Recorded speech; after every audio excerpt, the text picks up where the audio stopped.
J'ai l'impression de ne pas être une vraie entrepreneur et je vais vous dire aussi pourquoi. Cette vidéo, c'est un petit peu aussi, en tout cas cette première vidéo, c'est un petit peu aussi pour me décharger de ce poids-là. C'est pour un petit peu mettre ça de côté et me dire en fait voilà qui je suis, voilà ce qui se passe vraiment aujourd'hui dans ma vie, voilà ce qui se passe vraiment aujourd'hui dans mon business. Je veux pas mentir, je veux pas faire semblant, je veux pas vous dire des choses ou faire croire des choses. J'ai envie que les choses soient claires, j'ai envie qu'on parle des vraies choses, j'ai envie qu'on parle des vrais chiffres, j'ai envie qu'on parle de la vraie difficulté. Euh, et, euh, et ça va me faire beaucoup de bien en fait de lâcher tout ça. Hello. Bon, j'ai décidé de faire un petit format parce qu'en fait j'ai envie d'avoir un format qui retrace vraiment ce que je mets en place, ce que je fais, et ce qui réussit pas dans mon entreprise. En fait, j'en suis à un moment donné de ma vie d'indépendante et d'entrepreneuse où je doute beaucoup. Alors c'est pas nouveau, hein, ça fait plusieurs années que je suis à mon compte et je pense que c'est le lot, c'est le propre de l'entrepreneur que d'un peu douter aussi hein, de ce qu'il met en place, etc. Sauf que maintenant ça va faire bientôt 8 ans que... laisse-moi réfléchir. Ça va faire 7 ans que je suis à mon compte.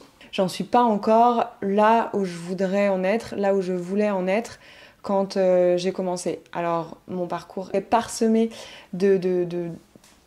d'embûches, de plein de natures différentes. Mon parcours est aussi parsemé de pivots. J'ai fait énormément de changements dans mon activité, ce qui explique aussi pourquoi j'en suis pas exactement là où je voudrais en être à l'heure actuelle. Et c'était des changements nécessaires puisqu'en fait ils m'ont permis aussi d'en être là où j'en suis. J'ai des objectifs qui sont très clairs, j'ai des ambitions qui sont très nettes. Je sais exactement où je vais, je sais exactement ce que je veux. Sauf que dans l'application au quotidien, c'est pas toujours évident visiblement. Il y a des choses forcément qu'on contrôle pas. Et je me remets énormément en question par rapport à beaucoup d'autres entrepreneurs que je regarde, que je lis, que je vois. D'ailleurs, ce qui m'a poussée aussi à prendre de la distance par rapport à ça, parce que ça me mettait dans un état d'esprit qui qui n'est clairement pas bénéfique à ma propre réussite. Et donc, je me suis dit voilà que bah, on est en septembre, c'est la rentrée. La rentrée arrive toujours avec ses énergies de nouveauté et d'envie de changement, etc. J'ai le sentiment de faire beaucoup de choses, en tout cas de faire des choses qui me correspondent, des choses qui me vont. J'ai eu un parcours qui est, je le disais tout à l'heure, parsemé d'embûches et de pivots, mais aussi qui est énormément en phase avec qui je suis. Mais j'ai besoin de voir concrètement, d'avoir du recul, de me poser aussi encore plus de responsabilités, de me tenir encore plus responsable de tout ce que je fais euh, voilà, pour savoir où est-ce que ça coince, où est-ce que ça pêche, qu'est-ce que je fais correctement, qu'est-ce que je fais mal, où est-ce que je me rends compte que je m'accroche à des trucs qui ne devraient pas exister, où est-ce que je me rends compte que je veux faire des choses qui ne me correspondent pas. Et en fait, il n'y a rien de mieux que des vidéos pour ça, il n'y a rien de mieux que de se poser avec soi-même et de prendre ce temps un peu obligé pour réfléchir et pour regarder ce qui s'est passé et pouvoir l'analyser objectivement. Parce qu'en fait, c'est de ça surtout dont il s'agit. J'ai pris des décisions donc au début de l'été, à la fin du printemps. J'ai pris des décisions en termes de communication, en termes de stratégie, qui sont radicalement différentes de tout ce que j'ai testé auparavant. Donc je vais revenir sur mon parcours après, après cette introduction qui dure des plombes. euh, je, j'ai pris des décisions et en fait ces décisions me font tout changer. Ces décisions me font aller dans des zones que je n'ai pas encore été voir, que je ne connais pas encore dans l'école. Je sors complètement de ma zone de confort, si on peut dire ça comme ça. Enfin, complètement, plus ou moins en tout cas. Je prends les choses d'un tout nouvel œil. Et voilà, et j'avais envie de partager ça en vidéo en fait, même si c'est pas pour vous, c'est juste pour moi, au moins pour pouvoir regarder tout ce que j'aurais fait et comment les choses se seront passées pendant. Voilà, j'espère que dans un an, quand je regarderai les différentes vidéos que j'aurais pu poster à chaque semaine, des semaines après semaine, ben j'espère que je me dirai, ouais, bah quand même, il y a eu tout ça qui a été fait et il y a eu des belles réussites. Il y a eu aussi des échecs parce que je sais que les échecs font partie de la vie d'entrepreneur. Croyez-moi que je le sais depuis maintenant de nombreuses années. Je pense que j'ai eu beaucoup plus d'échecs que de réussites. Et, euh, et c'est aussi pour ça que je fais cette vidéo. C'est aussi pour un peu comme clean avec ma façon d'être, avec qui je suis vraiment, avec l'entrepreneur que je suis vraiment. Je crois que je dirais pas que c'est un syndrome de l'imposteur, parce que ça me paralyse pas non plus, et parce que en soi, je sais que j'ai une expertise, je sais que je suis bonne dans ce que je fais. Les gens que j'aide sont très contents de ce que je leur apporte et me sollicitent régulièrement pour que je continue de leur apporter mon expertise. Je sais dans quoi je suis bonne, je sais ce que je suis venue faire ici, je sais là où sont mes vrais points forts. Et pour autant, je me sens pas légitime en tant qu'entrepreneur. Je me sens pas. Alors oui, Laure, c'est quand même un syndrome de l'imposteur. Euh, pour autant, j'ai l'impression de ne pas être une vraie entrepreneur et je vais vous dire aussi pourquoi. Et je pense que cette vidéo, c'est un petit peu aussi, en tout cas cette première vidéo, c'est un petit peu aussi pour me décharger de ce poids-là. C'est pour un petit peu mettre ça de côté et me dire en fait voilà qui je suis, voilà ce qui se passe vraiment aujourd'hui dans ma vie, voilà ce qui se passe vraiment aujourd'hui dans mon business. Je veux pas mentir, je veux pas faire semblant, je veux pas vous dire des choses ou faire croire des choses. Je veux pas dire une phrase et que vous l'interprétez et vous laissez finalement l'interpréter comme bon vous semble. Non, j'ai envie que les choses soient claires, j'ai envie qu'on parle des vraies choses, j'ai envie qu'on parle des vrais chiffres, j'ai envie qu'on parle de la vraie difficulté. Euh, et, euh, et ça va me faire beaucoup de bien en fait de lâcher tout ça. J'en suis sûre parce que ça me prend, c'est une charge que j'ai qui est trop lourde en fait. Depuis des mois, des années, j'ai cette charge sur moi. J'ai l'impression de ne pas être suffisamment, j'ai l'impression de ne pas être une vraie entrepreneur pour tout un tas de raisons qui sont fausses. Mon mental le sait, mais mon corps ne l'a pas encore bien compris. Et, euh, et voilà, du coup, je fais ça. C'est une grosse mise à nu pour moi parce que c'est des choses voilà, qu'à part ma famille, personne d'autre ne sait vraiment dans ma façon de faire et dans cette façon de voir les choses. C'est vraiment une part de moi que je cache un petit peu parce qu'elle me fait un petit peu honte en fait. Et quand j'en parle et le fait de dire ça, je vois comment ça résonne avec tout le reste de ma vie. C'est un moindre émotif, putain, mais on est juste en train de parler de business, là, fait chier quoi. Bon, aussi, je suis jet lag, je pense que ça joue beaucoup. Il est 8h35 quand j'enregistre cette vidéo. Si vous me connaissez, vous savez que ce n'est absolument pas mon genre d'être habillée, prête, en train de m'enregistrer à 8h35 du matin et je suis déjà en train de chialer à 8h35. Je risque d'être émotive, mais finalement, c'est pas grave, je suis comme ça, je l'assume complètement et peut-être que vous, ça vous paraît rien. Pour moi, ces larmes qui sortent, ce ne sont pas des larmes de tristesse, ce ne sont pas des larmes non plus de joie, ce sont des larmes de vérité. Parce que c'est quelque chose qui m'arrive très souvent, et pas que à moi en fait, quand je suis avec des clientes et qu'elles me disent des choses, il y a des moments où j'ai des frissons et j'ai des larmes qui arrivent d'un coup. Pour moi, ce sont des larmes de vérité, c'est comme ça que je les appelle. C'est que ces larmes sortent au moment où je dis les choses les plus justes, que ça soit pour moi ou pour les autres. Et donc je sais, là, right now, en faisant cette vidéo, que je fais exactement la meilleure chose à faire pour moi, c'est-à-dire dire tout ça comme clean. Plus rien montrer, plus rien cacher, lapsus. Ne plus rien cacher et vous dire, ouais, c'est quoi en fait la situation depuis 8 ans? C'est quoi la situation depuis 7 ans à peu près?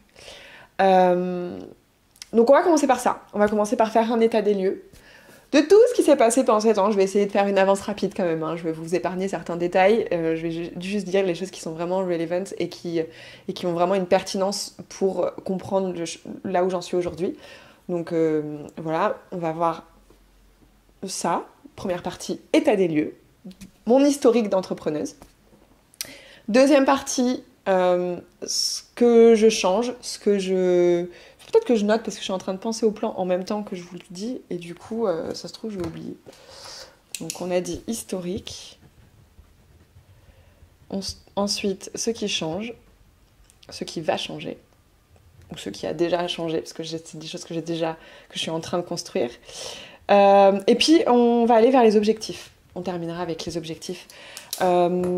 Des objectifs que j'ai pour l'année à venir, des objectifs que j'ai pour le trimestre qui vient de commencer, pour le dernier trimestre de l'année, et puis des objectifs pour d'ici un mois, puisque, comme je vous le disais au début, je veux que ce format soit un format régulier. Je veux que je vous retrouve sans faute, au moins sur ce format-là, chaque semaine. L'idée, c'est surtout le contenu, en fait. Je veux pas travailler la forme, je veux pas travailler la narration, je veux juste un truc brut. C'est comme ça, c'est de vous à moi, de mon cœur à votre cœur. Voilà, tenez, je vous donne tout ce que j'ai sur ma vie d'entrepreneuse et sur les challenges que je traverse et sur ce que je mets en place, etc. Et si ça vous parle, tant mieux. Si ça vous motive, tant mieux. Si ça vous fait vous sentir moins seul, tant mieux, vraiment. Et si ça vous parle pas, eh ben, tant pis, c'est pas grave. Moi, je sais que finalement, je le fais d'abord pour moi, ce truc-là, comme je vous disais. Bref, on va commencer avec ce premier historique. D'où je viens. Donc, peut-être que vous savez pas qui je suis. Donc, moi, je m'appelle Laure Sylvestre.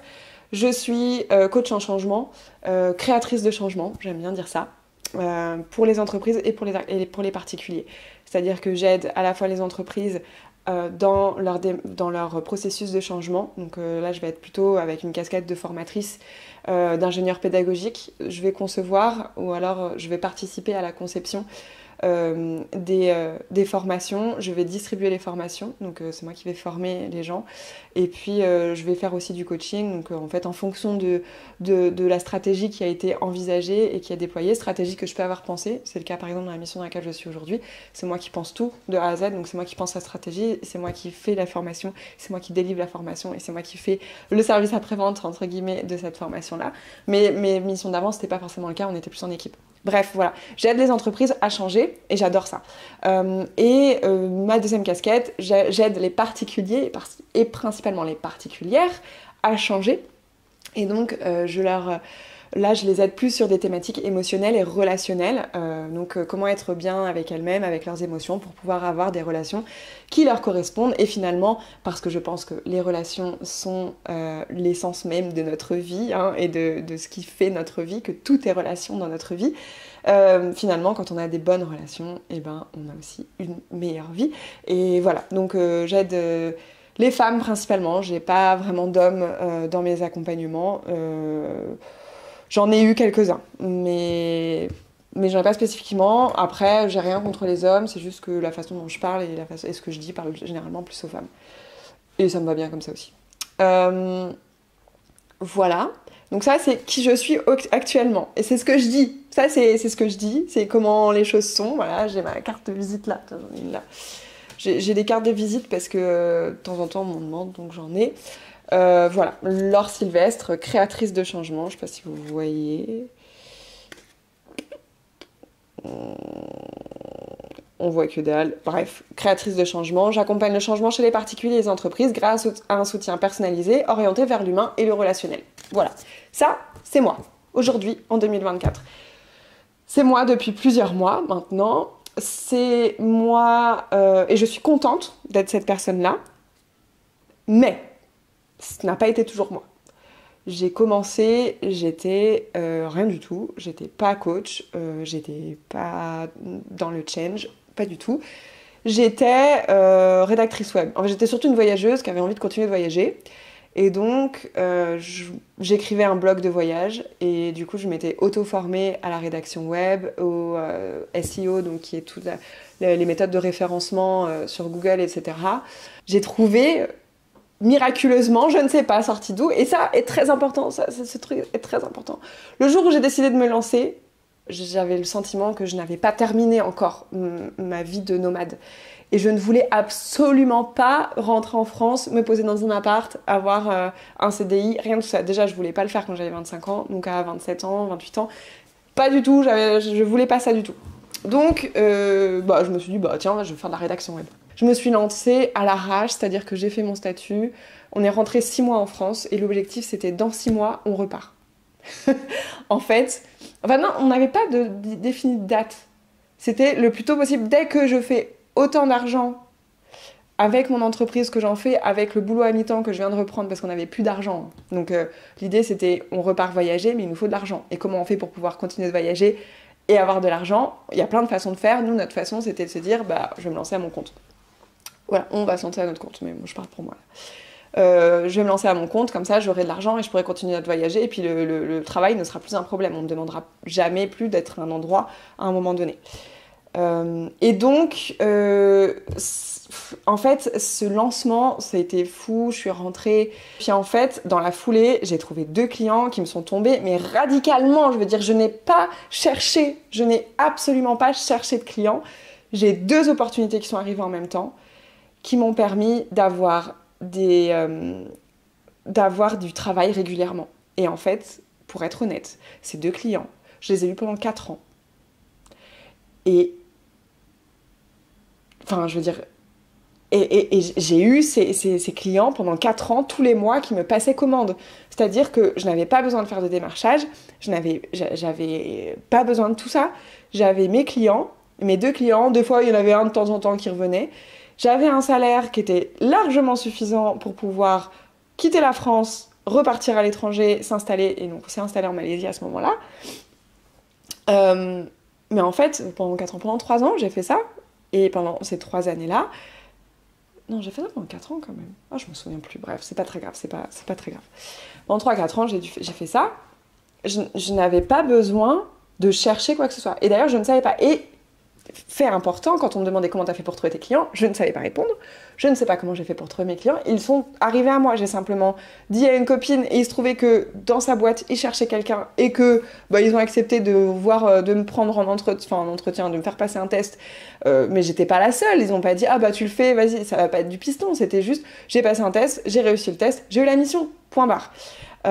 Et ça a été pareil avec d'autres. Au point que les mois passant, à un moment donné, on voulait avoir d'autres clients, on voulait essayer de se faire comme ça un peu truc. Je n'ai jamais été foutue de trouver un autre client. Jamais. À un moment donné, il y avait quelques pistes, comme ça, par-ci, par-là. Ça se faisait toujours chou blanc. Toujours. Je veux dire, et ça, je vous le raconte parce que ça, on n'en parle pas, déjà. Il y a personne. On vous dit, oui, c'est facile de trouver des clients. Ouais, c'est facile, peut-être, je sais pas. Moi, il y a un truc, ça marchait pas. Alors peut-être que c'est parce que je faisais pas du bon démarchage. Et en même temps, je contactais des entreprises qui m'intéressaient. Je leur écrivais des mails qui étaient complètement personnalisés. Je vous parle d'un temps, le Covid n'était pas encore passé. Les méthodes de communication étaient aussi un petit peu différentes dans la stratégie. Aujourd'hui, quand on démarche pour vous, on va tout de suite vous offrir quelque chose de gratuit. C'était pas tout à fait le cas quand on faisait du démarchage, mais ceci dit, je le faisais un petit peu déjà en proposant, en analysant ce que les entreprises faisaient déjà sur leur blog et en leur disant comment est-ce que moi je voyais les choses pour leur permettre d'avoir plus de vues. Donc je prenais du temps, je veux dire, je faisais vraiment des réponses personnalisées, j'envoyais pas des mails comme ça à froid à des gens que je connaissais pas et où j'en avais rien à foutre. Vraiment, j'allais chercher des entreprises qui m'intéressaient, etc. Ça faisait toujours chou blanc. Alors, j'utilisais pas les réseaux sociaux à ce moment-là. Mais ça me manquait pas. Voilà. Et puis, en même temps, si on doit parler de chiffres, je gagnais entre 1008 et 4000 euros par mois. Voilà. C'était ça, en chiffre d'affaires. On était en vivant en Malaisie. C'était largement suffisant pour notre vie à deux. Voilà. Et puis, alors on n'a pas vécu en Malaisie pendant les 4 ans parce que j'ai déménagé au bout d'1 an après. Donc au bout d'1 an et demi où je me suis lancée, je suis rentrée en France. C'est là où est arrivé le Covid, puisque je suis rentrée en décembre 2019 et que vous savez tous, le Covid est arrivé en mars 2020. Donc moi je n'ai pas du tout été affectée à ce moment-là, puisque comme j'avais mon travail complètement en ligne, en fait... ça changeait rien pour moi. J'avais mes commandes tous les mois, donc j'écrivais. Donc je suis partie de chez moi, je suis allée chez mes parents pendant mon confinement, mais je continuais de bosser tous les jours, etc. Ceci dit, comme je venais de m'installer dans une ville, la ville dans laquelle je vis encore actuellement d'ailleurs, j'avais aussi envie de tester des nouvelles choses et j'ai toujours aimé former, j'ai toujours aimé être dans le relationnel, j'ai toujours aimé être... En fait, tous les métiers que j'ai fait, ça a toujours été des métiers de relationnel. Hein. J'ai commencé à 17 ans, j'ai passé mon BAFA, je faisais que des colos, après j'étais hôtesse d'accueil, j'ai été surveillante d'internat et surveillante en collège, donc j'ai toujours eu en fait cette fibre vraiment de pédagogie, de formation, de relationnel. J'aime rencontrer des gens, les gens aiment bien me parler, ça se passe en général toujours très bien. Et moi j'aime ça. Et du coup j'avais envie de transmettre en fait tout ce que je savais sur la communication, sachant que c'était pas juste cette année-là, hein, c'était en fait j'ai fait des études de communication avant ça.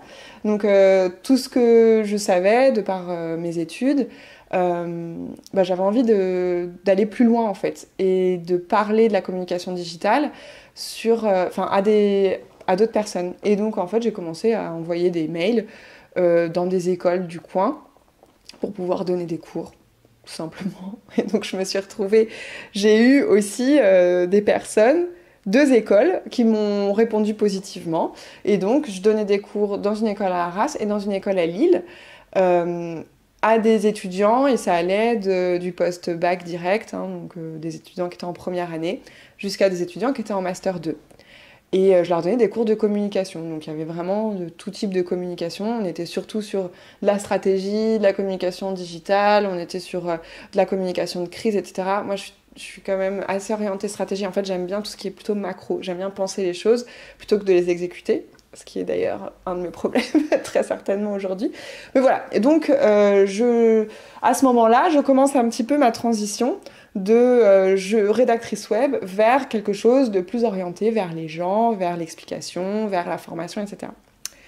Donc, je forme aussi en ingénierie pédagogique. Donc, si vous ne savez pas ce que c'est, l'ingénierie pédagogique, c'est le fait de créer des formations. En fait, c'est comment est-ce qu'on va faire pour délivrer une formation qui va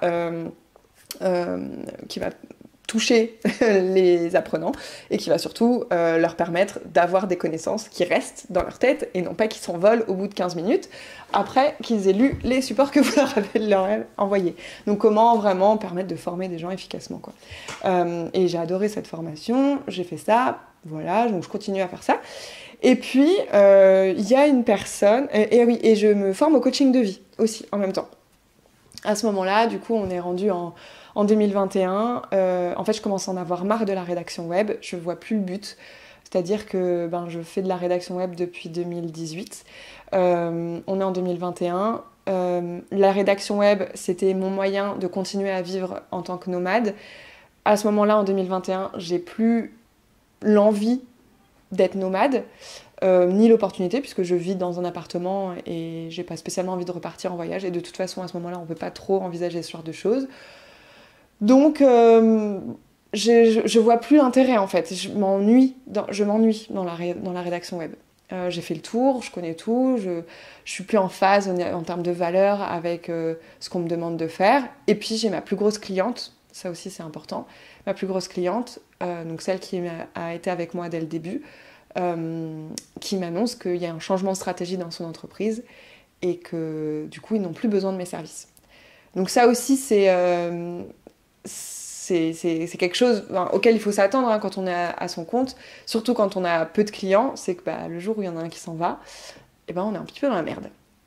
Et donc, heureusement qu'à ce moment-là, j'ai mes formations, je donne mes cours, c'est ce qui me permet en fait de continuer à vivre. Alors mon niveau de vie chute quand même. Et en fait, à ce moment-là, donc je me forme au coaching de vie et tout.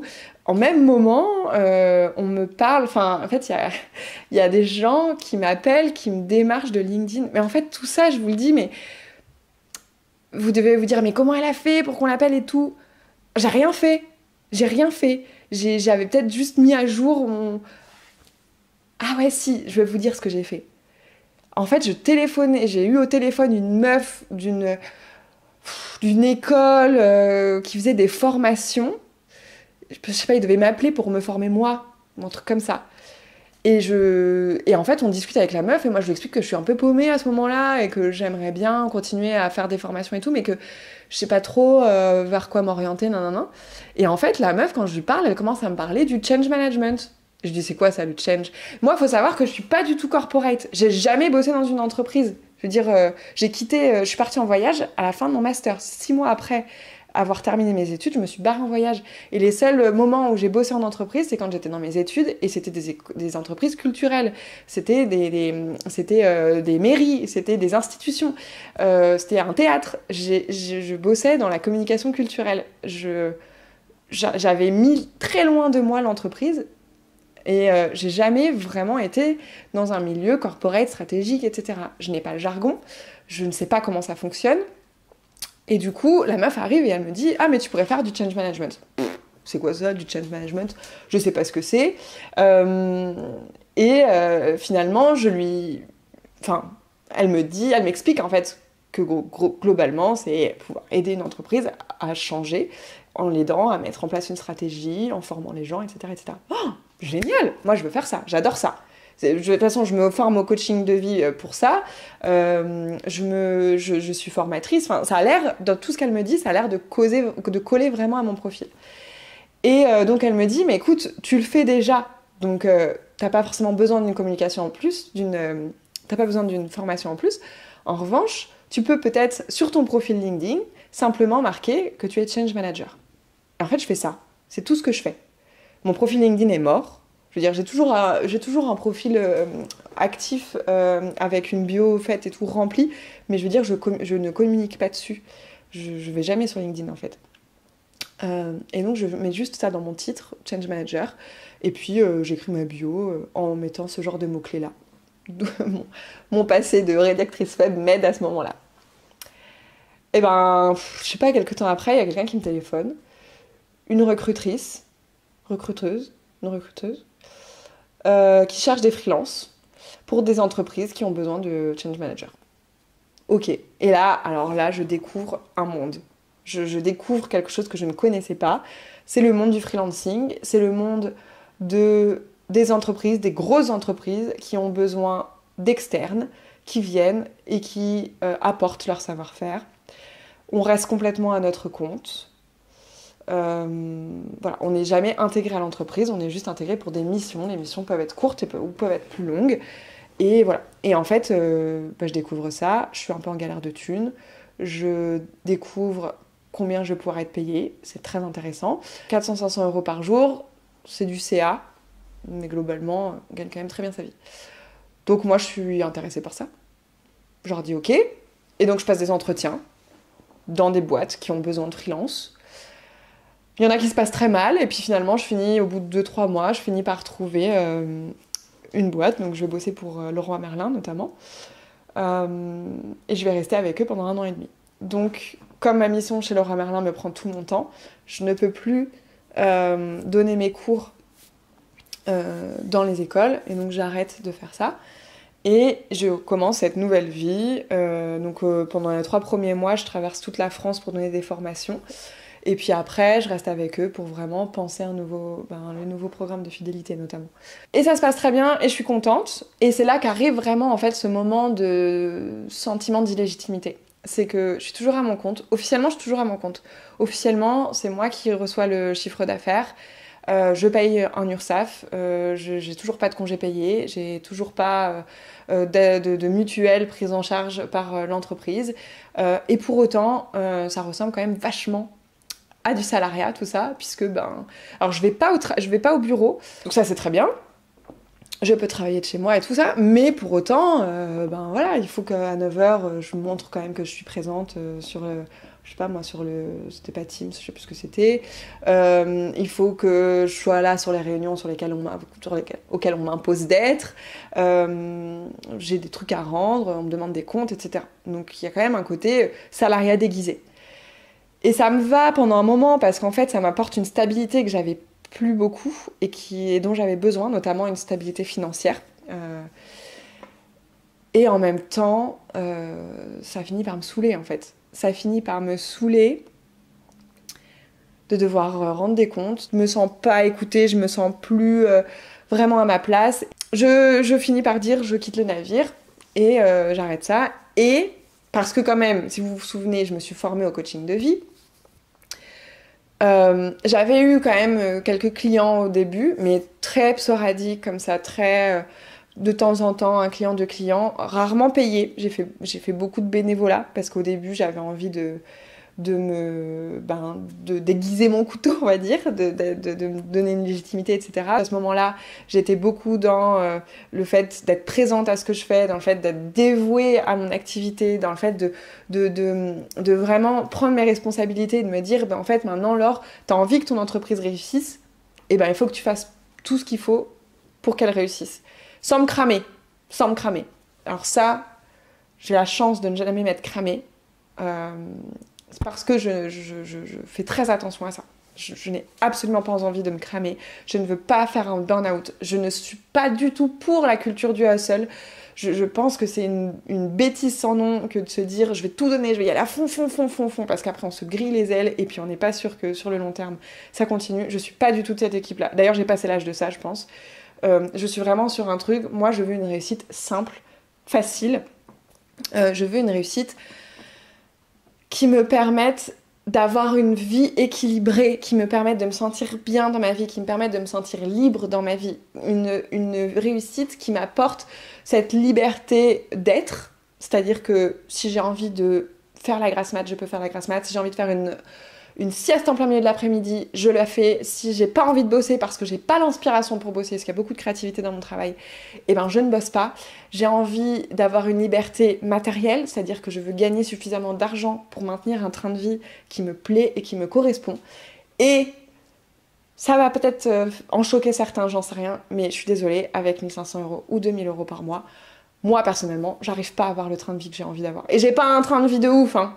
Pensez pas... C'est juste que je vis seule, que j'ai des animaux, que j'aime faire des activités, que j'aime sortir, que j'aime voyager, et qu'en fait, oui, je vis seule. Et du coup, 1 500 € ou 2 000 € par mois, je sais pas comment les gens font, clairement. Et donc, je décide d'arrêter ma mission. J'avais quand même dit que je voulais y aller, je vais faire ça rapidement, j'espère que ça vous intéresse tout ça. Bon, sinon je vous mettrai du chapitrage, comme ça, si vous en avez marre de m'écouter sur mon historique, vous pourrez directement passer à ma nouvelle vision des choses.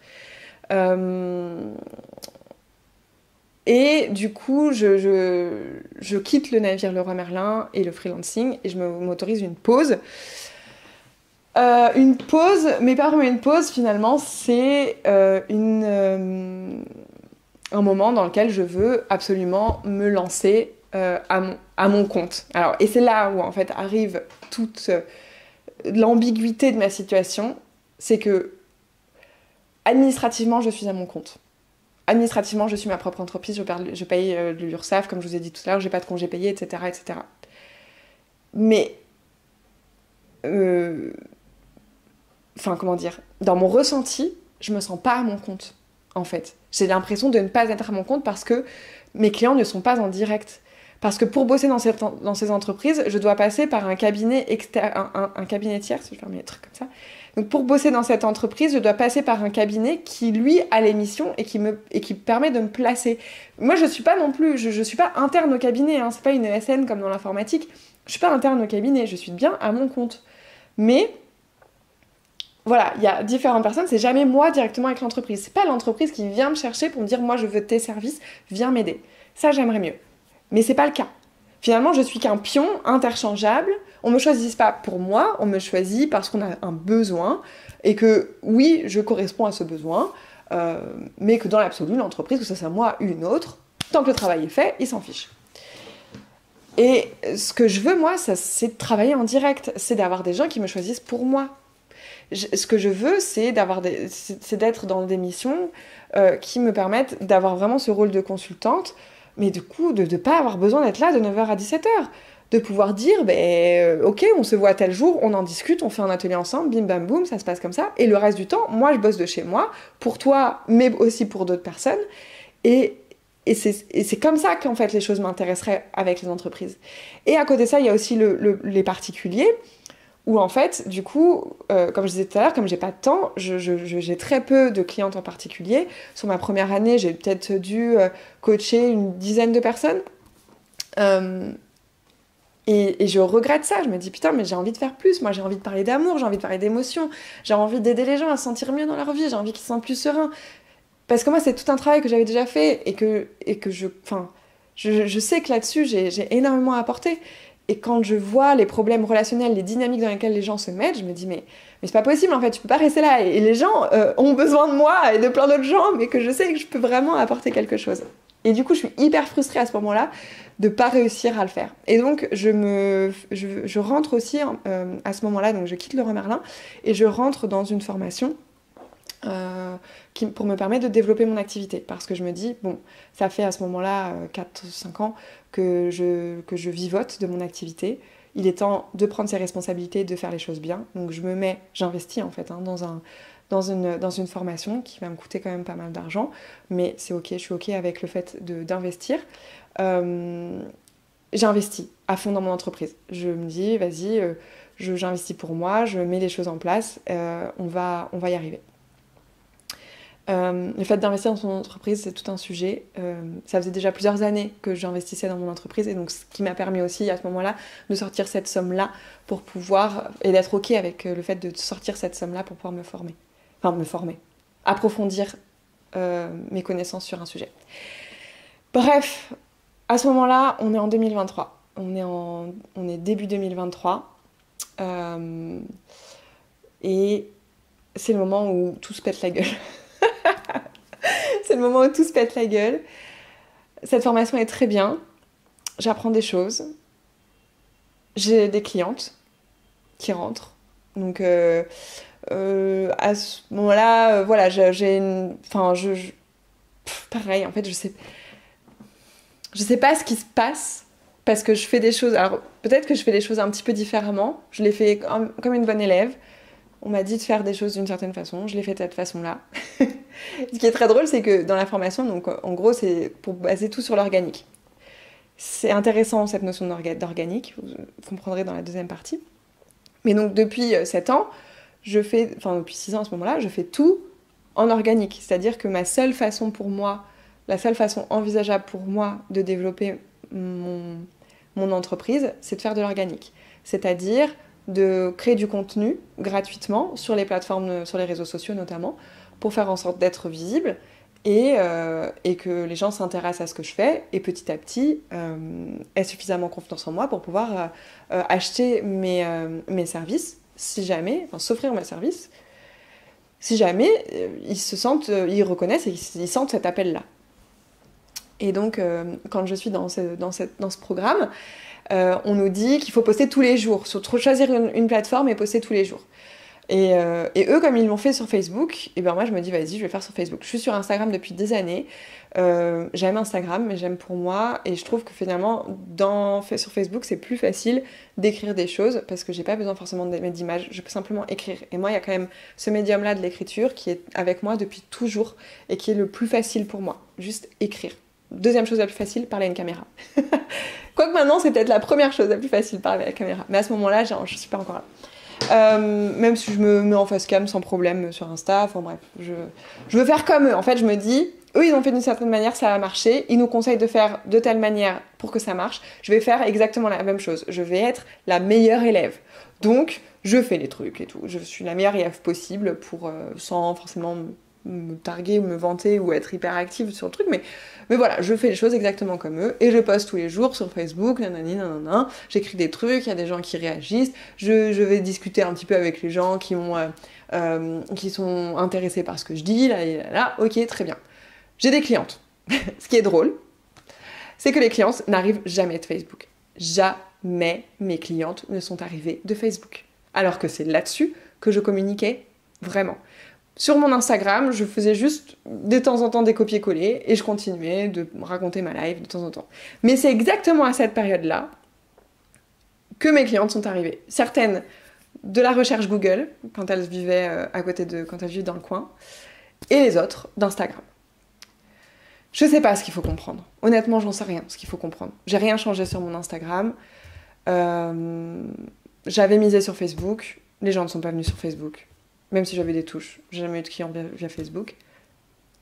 Et j'ai eu, à un moment donné, une dizaine de clientes qui sont arrivées d'un coup. D'un coup. Je vendais des accompagnements à 1000 balles.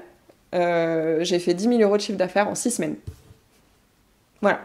Ça, c'est mon 2023. Sachant que, du coup, si vous avez bien suivi, au début d'année 2023, j'ai quitté Leroy Merlin.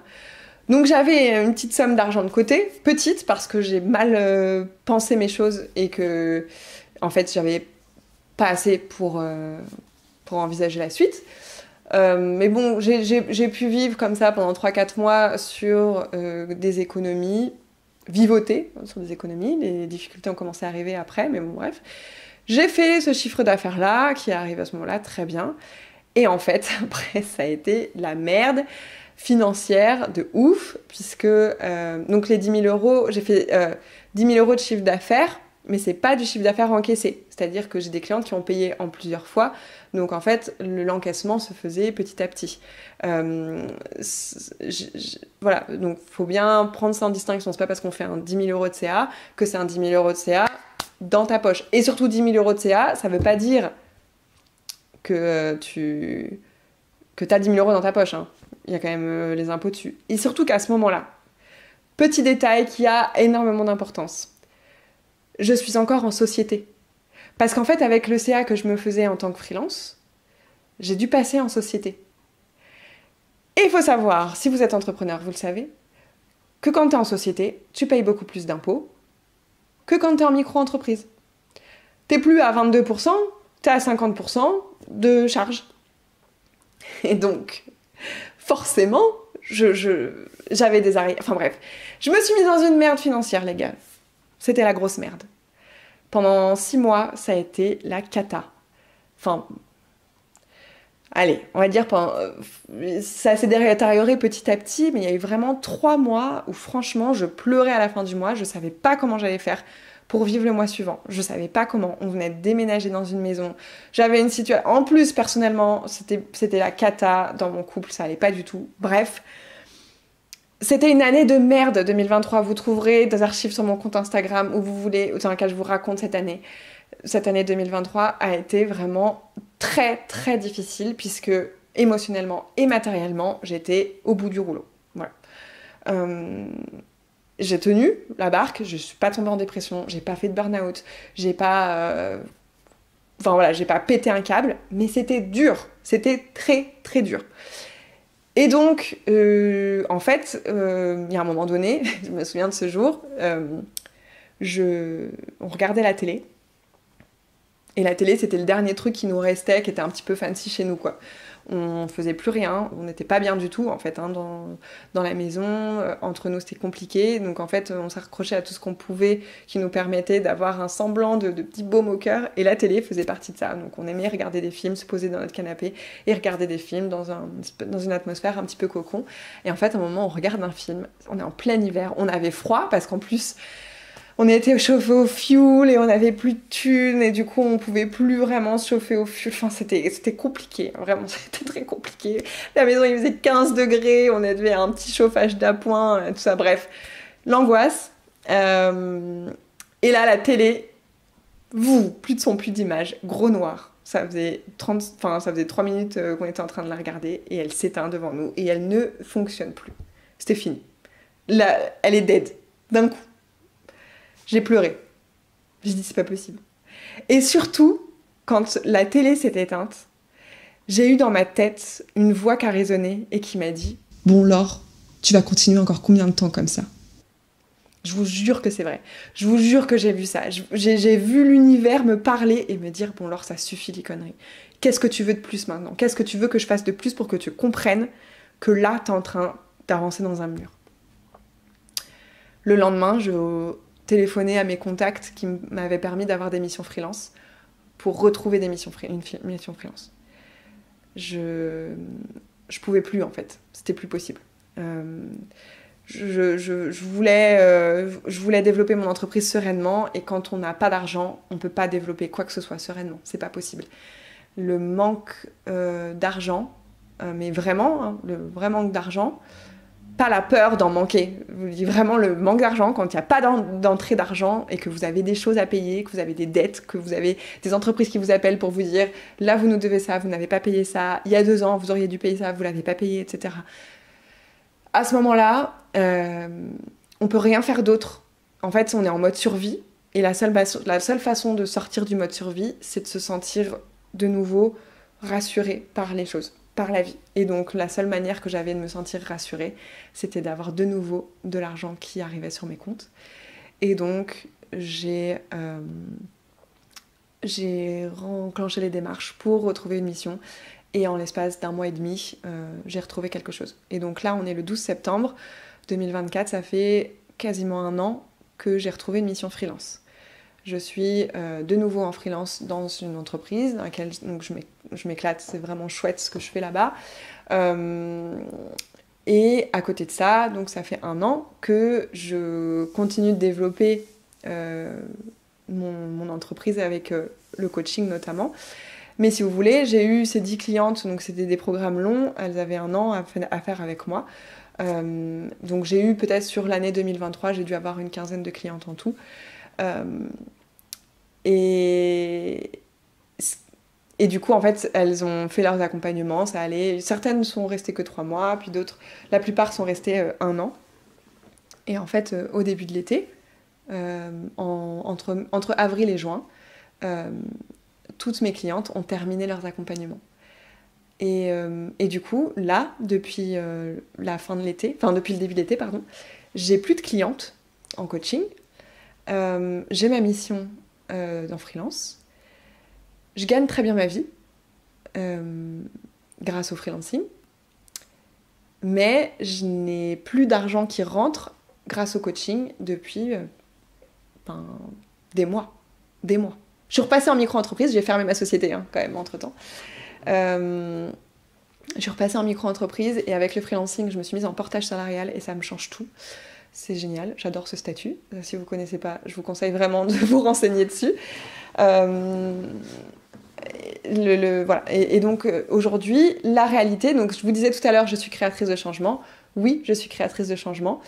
Administrativement, je suis à mon compte. Même si je suis en portage, c'est toujours ma société, je peux faire ce que je veux. Mais je me retrouve de nouveau avec cette problématique du 9 to 5 que je n'aime pas. D'autant plus que là, je dois aller sur site. Alors, 1 à 2 fois par semaine, pas plus, mais je dois y aller quand même. Et en fait, j'ai toujours en tête d'avoir mes clients en direct et de pouvoir gérer exactement mes journées comme j'ai envie de les gérer sans me sentir obligée d'être quelque part ou d'être connectée quelque part. Parce qu'il faut quoi. Je veux que si j'ai des rendez-vous, c'est parce que j'ai choisi d'avoir ces rendez-vous. Et parce que c'est nécessaire à ma mission. Je veux avoir des clients en direct qui me choisissent moi pour ce que je suis capable de leur apporter et juste parce qu'ils en ont un besoin qu'ils préfèrent combler en externe plutôt que de le combler en interne. Et ça remet pas en question ce que je fais dans ma mission. J'adore ce que je fais dans ma mission, c'est très intéressant. J'adore l'équipe avec laquelle je bosse. Mais en fait, c'est le contexte qui ne me plaît pas. Et c'est ce que je veux en fait, c'est quoi mon but, c'est quoi ma vision. Et là on va passer, maintenant qu'on a fait tout l'historique et que vous savez exactement où j'en suis et que vous savez exactement qui je suis, c'est ça mon profil entrepreneurial, c'est ça. Et c'est pour ça que je me sens en fait pas une vraie entrepreneur, c'est parce que je suis principalement une freelance qui a des horaires à respecter, qui doit demander pour poser des congés. Alors je dois demander, j'ai la chance d'avoir une équipe qui dit tu poses tes congés et puis point barre. J'ai toujours pas de congés toujours pas de congé. Mais je prends des vacances quand même. D'ailleurs, je reviens là de 3 semaines de vacances. Mais voilà, je me sens pas une vraie entrepreneur parce qu'en fait, les clients ne me choisissent pas moi. Les clients ont besoin et on me choisit moi, voilà, mais comme on choisit un salarié en fait. Et c'est pas ça que je veux. Je veux qu'on me reconnaisse pour mon expertise. Je veux qu'on se dise, moi je veux elle, je veux bosser avec elle parce que ce qu'elle dit, parce que ce qu'elle fait, parce que ce qu'elle dégage, ça me parle. Parce que je sais qu'elle va m'aider à régler mes problèmes. C'est ça que je veux qu'on fasse. C'est ça que je veux moi. C'est qu'on m'appelle et qu'on me dise, Laure, j'ai vu ça, j'ai entendu ça, et ça me plaît, et j'aimerais bien qu'on en discute ensemble. C'est ça que j'ai envie qu'il se passe. Et j'ai envie que ça soit pareil, en fait, que ça soit des entreprises ou des particuliers. J'ai pas spécialement envie de réorienter mon activité que sur de l'entreprise, ni de la réorienter que sur du particulier. J'aime bosser avec des entreprises parce que c'est intéressant, en fait, les dynamiques qui se mettent en place. C'est des projets qui sont plus importants. Donc c'est super intéressant. Et en même temps, j'aime bosser avec les particuliers parce qu'on est sur du détail, on est sur la vie des gens en direct, quoi. On est sur des gens qui, à la fin, te disent « Putain, mais Laure, grâce à toi, je fais ça !» La dernière fois, quand ma cliente, elle me dit « Mais en fait, j'ai commencé avec toi, je disais que je voulais absolument partir en voyage et j'arrivais pas à le faire et je termine avec toi et ça y est, je vais m'installer à Bali et j'ai quitté l'homme avec lequel ça allait plus dans ma vie, etc. » D'ailleurs, vous pouvez retrouver son témoignage sur mon podcast. Enfin, c'est ça que je veux, en fait. C'est ce sentiment-là de contribuer, c'est ce sentiment-là d'avoir un impact, c'est ça que je veux trouver. Et je veux le trouver en faisant les choses à ma manière. Je veux le trouver en faisant les choses à ma manière. Donc, j'ai pris des décisions qui vont changer mon business, puisque, en fait, si je dois être tout à fait honnête, j'ai le sentiment de repartir à zéro. Avec les décisions que j'ai prises, et je vais vous les détailler juste après, avec les décisions que j'ai prises, j'ai le sentiment de repartir à zéro, de recommencer un nouveau business, en fait. Sauf que j'ai tout mon bagage d'expertise, et il y a tout ce que je sais, il y a tout ce que j'ai appris et tout ça, bien entendu, mais j'ai l'impression en termes de stratégie, en termes de je vais pas dire de positionnement, parce que enfin bref, je vais pas parler de ça, mais en termes de stratégie, je repars de zéro. Je relance le truc. Là, aujourd'hui, j'ai 0 cliente. Il y a 0 € qui rentre sur mon compte en banque qui me provient du coaching. Et ça fait des mois que c'est comme ça, puisque mes clientes avaient déjà payé avant. Donc ça fait des mois que c'est comme ça. Je repars à zéro. À partir d'aujourd'hui, les choses vont changer, et elles vont changer parce que je vais mettre en place des nouvelles choses, parce que c'est terminé l'organique, parce que c'est terminé les réseaux sociaux. Et ça, c'est ce que je vais vous raconter maintenant.